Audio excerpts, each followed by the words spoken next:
ಎಲ್ಲರಿಗೂ ನಮಸ್ಕಾರ. ನಾನಿವತ್ತು ಸಿಂಪಲ್ಲಾಗಿ ಚಿಕನ್ನು ಮತ್ತು ಸೋರೆಕಾಯಿ ಬಳಸಿ ಕಾಳು ಗೊಜ್ಜು ಮಾಡ್ತಾಯಿದ್ದೀನಿ. ಹೇಗೆ ಮಾಡೋದು ಅಂತ ನೋಡೋಣ ಬನ್ನಿ. ನಾನು ಇಲ್ಲಿ ಅಳಸಂದೆ ಕಾಳನ್ನು ಮೊದಲೇ ಬೇಯೋದಕ್ಕೆ ಇಟ್ಟಿದ್ದೆ. ಅದಕ್ಕೆ ಇವಾಗ ಹೆಚ್ಚಿಟ್ಕೊಂಡಿರೋಂಥ ಸೋರೆಕಾಯನ್ನು ಹಾಕ್ಕೊತಾ ಇದ್ದೀನಿ. ನಾನಿಲ್ಲಿ ಸುಮಾರು ಒಂದು 1/4 kg ಸೋರೆಕಾಯಿ ತೊಗೊಂಡಿದ್ದೀನಿ. ಆ ಸೋರೆಕಾಯಿನ ಮೇಲಿನ ಸಿಪ್ಪೆ ಎಲ್ಲ ತೆಗೆದು ಒಳಗಿನ ತಿರುಳನ್ನು ಸಹ ತೆಗೆದು ಸಣ್ಣದಾಗಿ ಹೆಚ್ಚಿಟ್ಕೊಂಡಿದ್ದೆ. ಈಗ ನೋಡಿ, ಇದ್ರ ಜೊತೆಗೆ ಚಿಕನನ್ನು ಹಾಕ್ಕೊತಾ ಇದ್ದೀನಿ.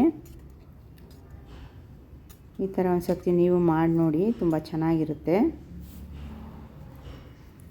ಈಗ ಕುಕ್ಕರ್ ಮುಚ್ಚಳ ಮುಚ್ಚಿಬಿಟ್ಟು ಒಂದು ವಿಷಿಲ್ ಕೂಗಿಸ್ಕೊತಾ ಇದ್ದೀನಿ. ಹಾಗೆ ನಾನಿಲ್ಲಿ ಮೀಡಿಯಮ್ ಸೈಜ್ 2 ಆಲೂಗಡ್ಡೆಯನ್ನು ಸಹ ಹಚ್ಚಿಟ್ಕೊಂಡಿದ್ದೀನಿ. ಚೆನ್ನಾಗಿ ತೊಳೆದ್ಬಿಟ್ಟು ಹೆಚ್ಚಿಟ್ಕೊಂಡಿದ್ದೀನಿ. ಈಗ ಇದಕ್ಕೆ ಒಂದು ಮಸಾಲೆಯನ್ನು ರೆಡಿ ಮಾಡ್ಕೊತಾ ಇದ್ದೀನಿ. ಇದಕ್ಕೆ ನಾನಿಲ್ಲಿ ಒಂದು 2 ಟೇಬಲ್ ಚಮಚದಷ್ಟು ಈರುಳ್ಳಿ ಪೇಸ್ಟ್ ಹಾಕ್ಕೊತಾ ಇದ್ದೀನಿ. ಅದರ ಜೊತೆಗೆ ಸ್ವಲ್ಪ ಮಸಾಲೆಯನ್ನು ಸೇರಿಸ್ಕೊತಾ ಇದ್ದೀನಿ. ಈ ಮಸಾಲೆಯನ್ನು ನೀವು ಬೇಕಿದ್ದರೆ ಹಾಕ್ಕೋಬೋದು, ಇಲ್ಲಾಂದರೆ ಸ್ಕಿಪ್ ಮಾಡ್ಬೋದು. ನಾನಿವತ್ತು ಸಾಂಬಾರು ಮಾಡ್ತಾ ಇರೋದ್ರಿಂದ ಮಸಾಲೆ ರುಬ್ಕೊಂಡಿದ್ನಲ್ಲ, ಹಾಗಾಗಿ ಅದನ್ನು ಸ್ವಲ್ಪ ಹಾಕ್ಕೊತಾ ಇದ್ದೀನಿ. ಈ ಮಸಾಲೆಗೆ ನಾನು ಒಂದು ಸ್ವಲ್ಪ ಚಕ್ಕೆ, ಲವಂಗ, ಶುಂಠಿ, ಬೆಳ್ಳುಳ್ಳಿ ಮತ್ತು ತೆಂಗಿನಕಾಯಿ, ಕೊತ್ತಂಬರಿ ಸೊಪ್ಪು, ಹಾಗೆ 2 ಟೊಮೊಟೊ ಹಾಕ್ಕೊಂಡು ರುಬ್ಕೊಂಡಿದ್ದೆ.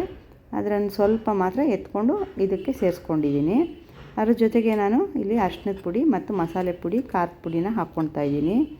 ನಿಮ್ಮ ಮನೇಲಿ ನೀವು ಯಾವ ಮಸಾಲೆ ಬಳಸ್ತೀರೋ ಆ ಪುಡಿಯನ್ನು ನೀವು ಹಾಕ್ಕೊಳ್ಳಿ, ಇಲ್ಲಾಂದರೆ ಬರೀ ಧನಿಯಾ ಪುಡಿ ಹಾಕ್ಕೋಬೋದು.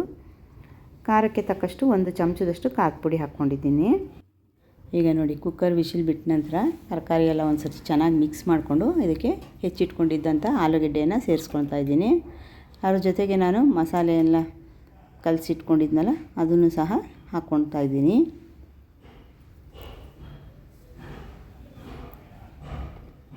ಅದಕ್ಕೊಂದು ಸ್ವಲ್ಪ ನೀರು ಹಾಕ್ಕೊಂಡು ಸೇರಿಸ್ಕೊತಾ ಇದ್ದೀನಿ. ಈಗ ರುಚಿಗೆ ತಕ್ಕಷ್ಟು ಉಪ್ಪು ಹಾಕ್ತಾಯಿದ್ದೀನಿ.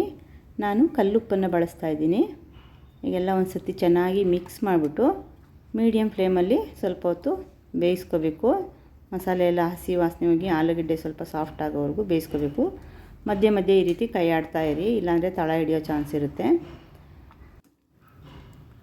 ನೋಡಿ, ಮಸಾಲೆ ಎಲ್ಲ ಚೆನ್ನಾಗಿ ಬೆಂದಿದೆ. ಈಗ ಸ್ವಲ್ಪ ತೆಂಗಿನಕಾಯಿ ತುರಿ ಸೇರಿಸ್ತಾ ಇದ್ದೀನಿ. ಇದನ್ನು ಸಹ ಅಷ್ಟೇ, ನೀವು ಬೇಕಿದ್ದರೆ ಹಾಕೋಬೋದು, ಇಲ್ಲಾಂದರೆ ಸ್ಕಿಪ್ ಮಾಡ್ಬೋದು. ಹಸಿ ತೆಂಗಿನಕಾಯಿ ಹಾಕಿದ್ರೆ ರುಚಿ ಚೆನ್ನಾಗಿರುತ್ತೆ. ಹಸಿ ತೆಂಗಿನಕಾಯಿ ಹಾಕಿದ್ಮೇಲೆ ಒಂದು 5 ನಿಮಿಷ ಬೇಯಿಸಿದ್ರೆ ಸಾಕು. ನೋಡಿದ್ರಲ್ವಾ, ಬಿಸಿ ಬಿಸಿ ಸೋರೆಕಾಯಿ ಕಾಳು ಗೊಜ್ಜು ತಿನ್ನೋದಕ್ಕೆ ರೆಡಿಯಾಗಿದೆ.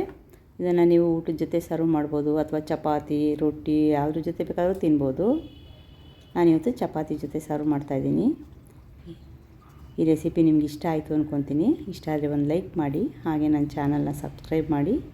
ಇಷ್ಟೊತ್ತವರೆಗೂ ನನ್ನ ಚಾನಲ್ ನೋಡಿದ ನಿಮಗೆಲ್ಲರಿಗೂ ಧನ್ಯವಾದಗಳು.